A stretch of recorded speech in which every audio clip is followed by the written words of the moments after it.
održano pripremno ročište u ovom predmetu.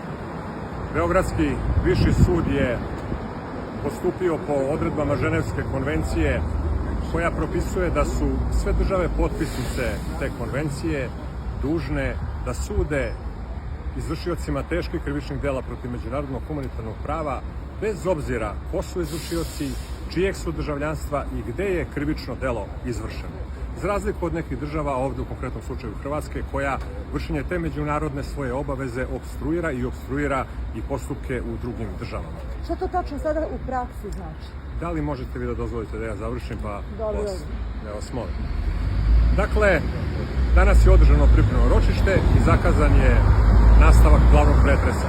Ja jedino još što mogu da kažem u ovom svojstvu punomoćnika, odnosno zastupnika žrtava u ovom postupku, jeste da ponovim da je danas jedan veliki dan za ideju pravde u čitavom čovečanstvu, a ne samo ovde kod nas u Republici Srbiji. Jer je danas nastavljen postupak suđenja izvršiocima krivičnih dela protiv međunarodnog humanitarnog prava koji su u suštini izvršavali ideju i zapovest o etničkom čišćenju, a što je eufemizam za genocid.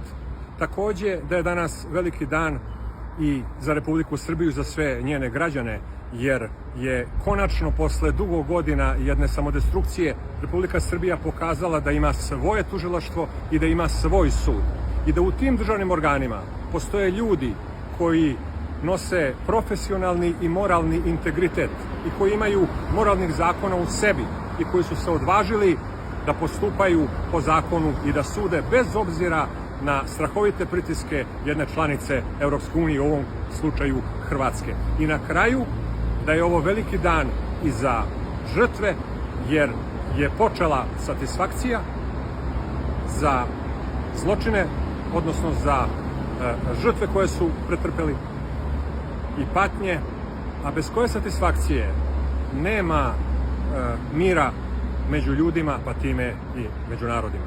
Što se tiče ovoga što ste vi pitali, ja sam dužan da ukažem da za sva druga pitanja, procesna pitanja i dalje tog postupka, kao i ovo što se danas dešavalo, ovlašćeni su, a ja bih rekao i dužni, da postupaju portparol Tužilaštva za ratne zločine i portparol Višeg suda. Pa vas molim da se za sve ostalo njima obratite. I na kraju, ako dozvolite, bez obzira da li će to ići kao vest, ja sam zamoljen od strane jednog broja oštećenih, dakle jednog broja žrtava, da se zahvali medijima što izveštavaju o ovom vrlo važnom jednom društvenom, sada već možemo reći, fenomenu kod nas, jer je to novota da mi sudimo i da smo počeli da sudimo i za žrtve koje su učinjene prema našem narodu i pripadnicima našeg naroda, posebno onim medijima koji izveštavaju neinstrumentalizovano i onim medijima koji ne vode jedan, da kažem, informacioni rat.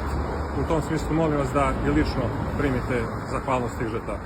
Hvala vam. Možete nam samo reći za kada je zakazan glavni pretres? Glavni pretres, nastavak, odnosno glavni pretres, tako je, zakazan je za 26. decembar ove godine u 14:30 časova, ako me sećanje dobro. Hvala vam i molim vas da razumete moju poziciju.